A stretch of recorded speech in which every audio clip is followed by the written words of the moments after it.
next batch. We'll start with Robert. Thank you, Mr. Speaker. To the nominee, when Jubilee came into power in 2013, they marketed the last mile connectivity very, very well. In fact, citizens were of the opinion that they would all be connected within like a month or so. And so that has brought a lot of pressure on members of parliament, because whenever people are not connected, they have this belief that the member of parliament is seeking to only power some areas in their constituencies and not others. I would like you to, from your opinion, having of course studied the situation, to tell us what will you do to ensure that this pressure is taken out of members of parliament, because members, the public thinks it's our issue. Now, the other issue is an issue of public confidence, Honorable Wandayi, in that office, and considering that you have been also with us in the minority, and I'm saying this because you know what Kenyans out there have said, and it will be important for you to address them from this point. What can you tell those Kenyans that believe that you took advantage of the young Kenyan demonstrators, some of whom who died while they were demonstrating, so that you could negotiate your way into government?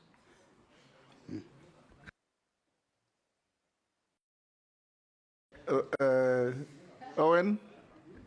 Thank you very much. After that boom from your former deputy, I want you, from your former deputy, I just want you to focus on cost of power, Honorable Wandayi. Order, Bossing. Yeah?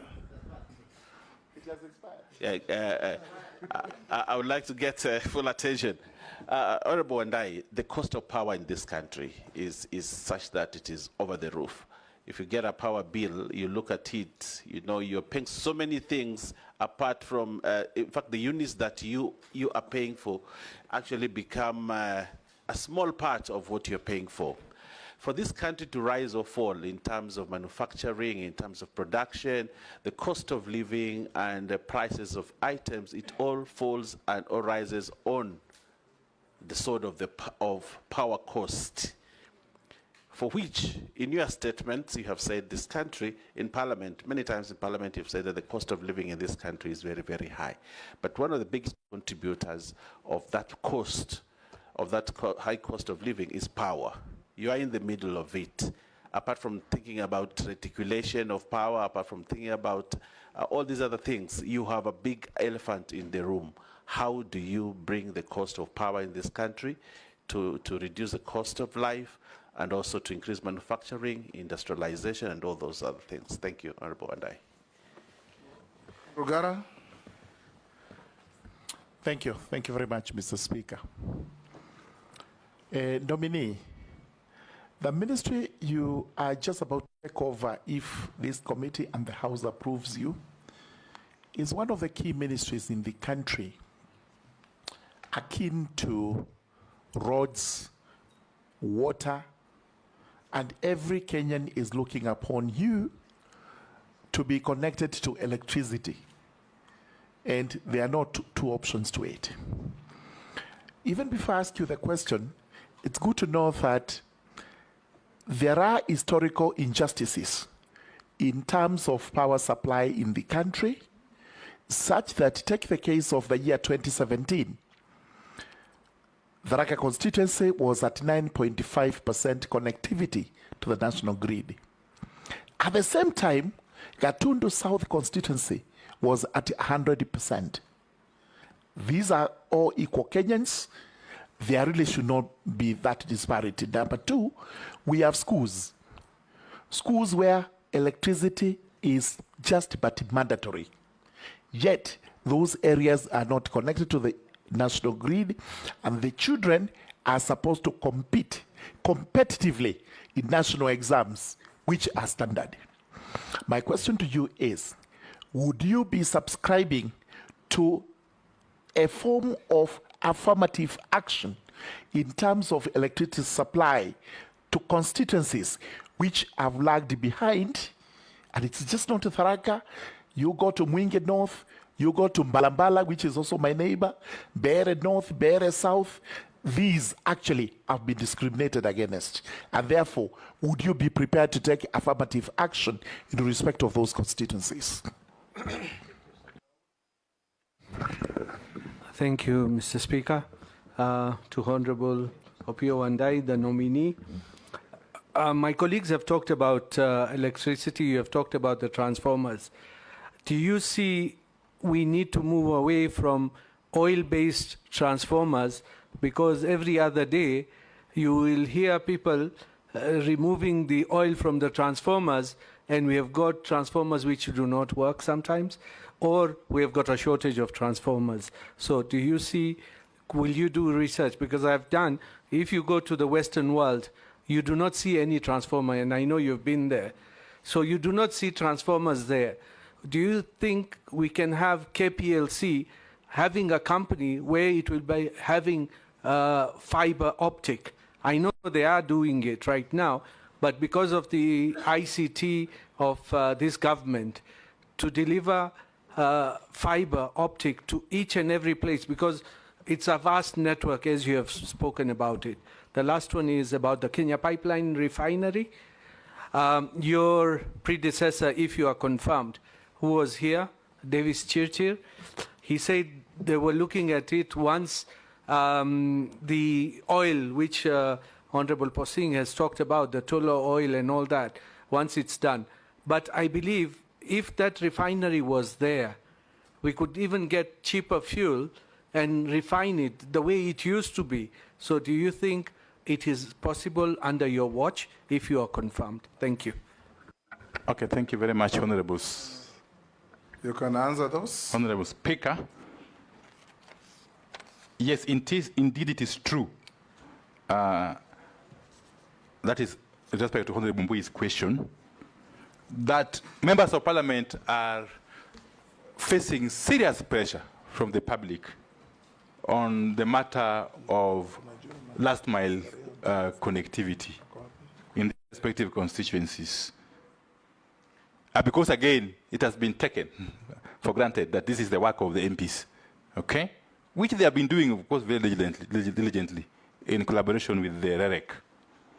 Honorable Speaker, what we need to do, in my view, is to properly resource REREC. Properly resource REREC as we work on the efficiencies for this rural electrification to be fast-tracked. As we speak, the data I have is that we are at about 76% penetration. That, of course, is theoretical. Because, you know, in some areas, it's as low as 10%, while in others, it is over 100%. Yes. So I'm very much alive to that fact.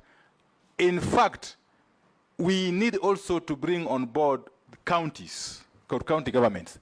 Honorable Speaker, under Schedule 4 of the Constitution, the counties have a role also in energy, more so in street lights. Okay? What has happened in the past is that REREC has been able to build street lights, which street lights go off soon after they are commissioned for lack of payment of bills and maintenance, which they presume is the mandate of the counties, Honorable Speaker. So my view, this state of affairs is not tenable. We must make a decision, and I'll be coming back to Parliament.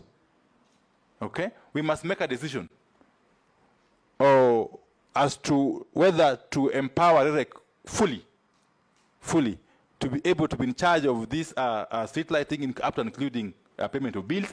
But more importantly, if we can now move away from the grid, national grid, and establish solar street lights, okay, which will be easy to manage in the long term.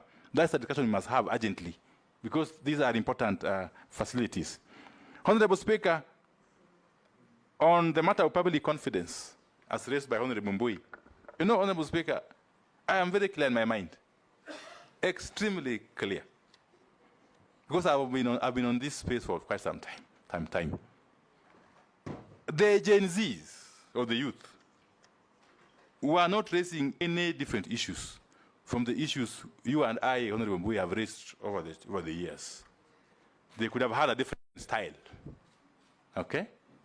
But the issues they were raising were pertinent issues, which you all agree must be dealt with, okay? And therefore, it is not proper to say that we have taken advantage of the Gen Z's clamor to get into government. First and foremost, Honorable Speaker, I never applied to join the executive, but I was pleasantly surprised and felt greatly honored that my name was recommended.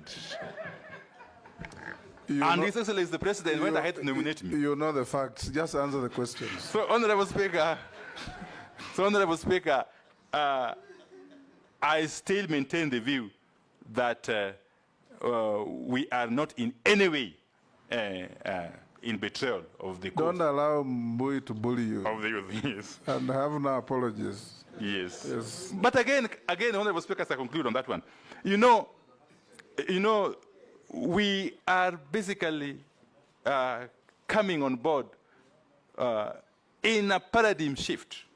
I'm very pleased that the President has actually declared that we have to adopt a paradigm shift in the management of government and state affairs. And I'm most privileged if I'm approved. In our country. In our country. Yes. Yes. Thank you, Honorable Speaker. We are living in different times. Yes, so we must also think differently. Sorry. Honorable Speaker, Honorable Baya, you are right. The cost of power is exorbitant in Kenya. Even if we compare ourselves to our neighboring countries, especially Ethiopia and even Uganda, really.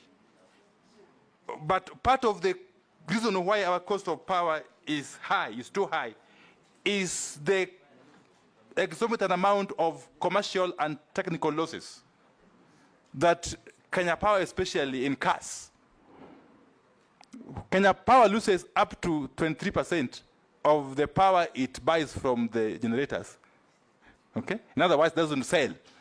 Almost 23% of the power it buys from the generators. Inefficiency and recklessness. Yes, there are many factors. You must assure the country that this will stop. This is going to be managed. I can't say it will stop, Honorable Speaker, because in any scientific process, there can be losses. But they have to be reasonable losses, Honorable Speaker. Yes. So we are going to work closely with the KPLC, and I'm happy, Honorable Speaker, by the work the KPLC management is doing currently. As a matter of fact, I'm privy to the information that they have done some turnaround. I'm not allowed by the rules of the CMA to get into details. But they have done some turnaround, and they may post some good figures in the coming... Don't be prejudiced by briefs you have received. You'll get there and learn. Thank you, Honorable Speaker. I'm just being optimistic. Yes. And giving the country hope. To borrow your words. Yes. Okay. Continue. Honorable Speaker, let me dash to the question, by Honorable Dawood. Murugara. Murugara first. Murugara, yes. Honorable Speaker, it is true, there have been historical injustices. Okay? And we must work together in terms of addressing these injustices or these imbalances. We must correct them. That's systematically. But I must also throw a challenge to my colleagues in the National Assembly, because I'm aware that this lopsided allocation of resources, especially on energy and electricity, is also coming from us in Parliament at the budget time. The agencies, the ministries, are receiving printed estimates with figures which they cannot change, they can't touch, which figures are scary, Honorable Speaker. You find one constituency being allocated upwards of 400 million Kenya shillings, while another one is getting a paltry 10 million Kenya shillings in the same financial year. So we must also actually do some introspection as a House to help us in the ministry, if and when I am approved, to deal with this issue. You know, once you bring printed estimates, the ministry, the agencies have got no leg room. They have no room to maneuver. Okay? So these imbalances this injustice may continue as we watch, Honorable Speaker. There is also the issue of solars for schools. There is currently a very robust project being undertaken by REREC, the solar for schools. We want to follow through this project to ensure that at least every school in this country is able to benefit. Point of order. No. Point of order. George? Point of order. Solar has been tried from time immemorial. It works only for 1 month, 2 months, it just dies. And those schools will remain in the books of KPLC or whoever that they are connected through solar when actually it is not working. So it doesn't make sense whatsoever for Kenya Power or for RELEC to introduce or to go back to that solar business. Let us get connection to the national grid so that we also assured of constant electricity supply. Point of order, Chairman, on the same. Yes. And you know, this was done mostly from the regions I come from. It is so that if you do electricity